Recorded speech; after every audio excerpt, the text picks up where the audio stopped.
But he gets it. He gets it. Maybe not the 13th, but anyway, he gets it.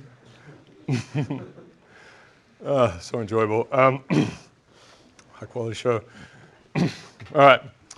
So yeah, so all of that is to say, don't measure things by systems. Whenever someone says I have some measurement of a system and it's one number, you've got to be very careful with them because they are probably trying to trick you in some way. All right.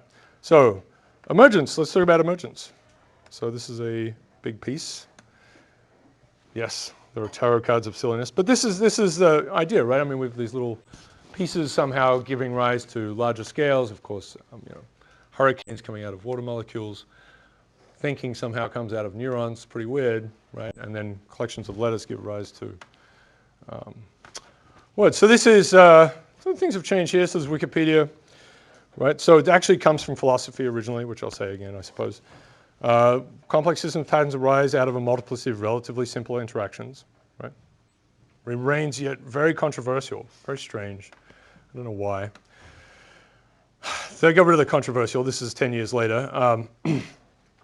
Where larger entities arise through interactions among smaller or simpler entities, such that larger entities exhibit properties that they do not exhibit. All right, so that's a lot of words there. But this is basically, this rather remarkable thing, right? I mean, I had this piece at the start of the atoms we're made out of, and ultimately quarks and so on. It's not obvious when you have a pile of those things that you could have a human made out of them that does the things we do. So emergence, and it's usually, it's always to do with becoming, right? Somehow something's grown, and how does that come about? So that temporal part is really complicated and difficult. We tend to want to represent things in the start, I suppose, by training some, very complicated things, by training something up, neural networks or whatever, to represent thinking, perhaps. But there's a growth part that we don't always go through. So Luz, I guess it was 1875 was when this was first coined. It's really it's a very beautiful word. This is a little thing from. Fireflies are something that we. Let me just say, this is Steve Strogatz's voiceover, and it has a lot of good things in it. This is actually David Attenborough floating around, I think, in Southeast Asia looking at fireflies. So Strogatz is Attenborough is Attenborough. Strogatz, we'll come back to him a little bit. There's an Emergence podcast here by Radiolab. This is back when they were incredible. It's season 1, episode 3. But it's a little piece on top, and he has some nice things to say here. We've all loved as kids, right? Catching them in the backyard, putting them in a jar and watching them glow. So we don't tend to think of them as anything all that mysterious. Well, they do one thing very nicely, which is flash on and off. That's all fireflies do, flash. But what interests Steve Strogatz, a mathematician at Cornell University, is that there are places in the world, not here, but in Southeast Asia, in Malaysia or Thailand, where fireflies don't just flash randomly like we're used to. They somehow flash together. There are enormous congregations of fireflies along riverbanks. How many? It could be tens of thousands. Tree after tree, extending for literally miles along the rivers, all flashing in sync like a Christmas tree. Rows and rows of Christmas trees all wired together going off. And it's one of the most hypnotic and spellbinding spectacles in nature, because you have to keep in mind it is absolutely silent. You picture it. There's a riverbank in Thailand in the remote part of the jungle. You're in a canoe, slipping down the river. There's no sound of anything, maybe the occasional, exotic jungle bird or something. And you're looking and you just see whoop, whoop, whoop, with thousands of lights on and then off, all in sync.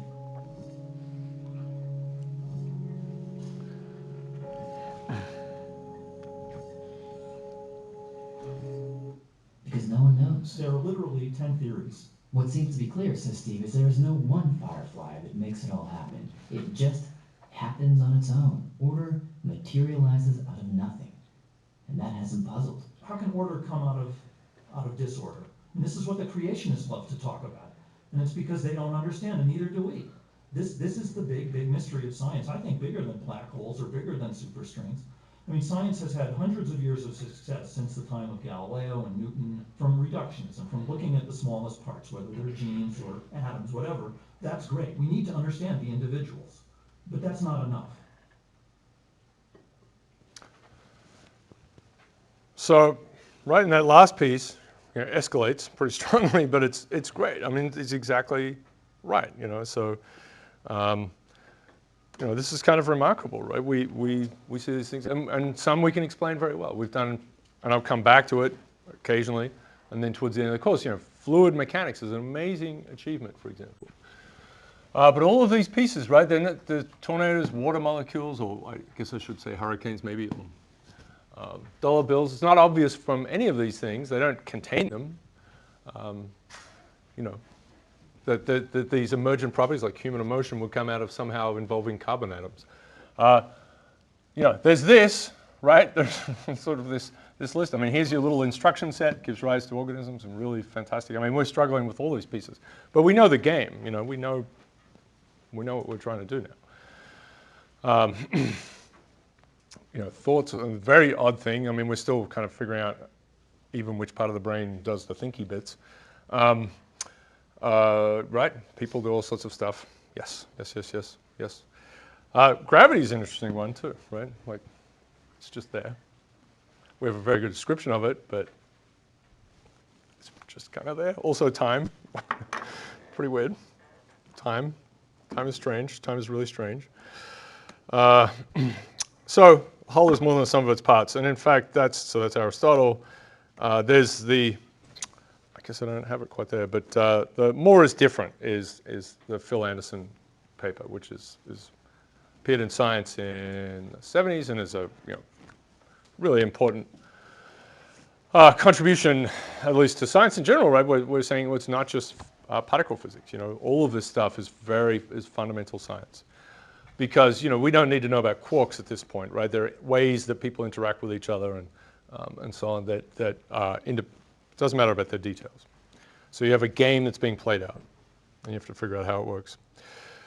These are just a touch on a few other areas. So Hayek, and whatever you think of all these things, he was interested in emergent behavior, and of course that's the laissez-faire, I guess. Eventually, it doesn't mean that things go well, but you get a lot of where you do get good emergent systems. It's very healthy sorts of things that look after themselves.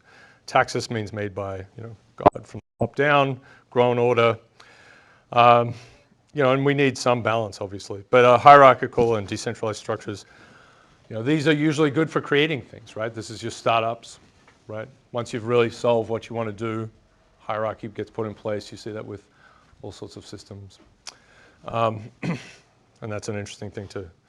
Right, there it is. Yeah, once problems are solved, we have some nice work on that actually, I think. And yeah, this is an old thing, but this idea, this is an imposed system. This out of Dewey's head.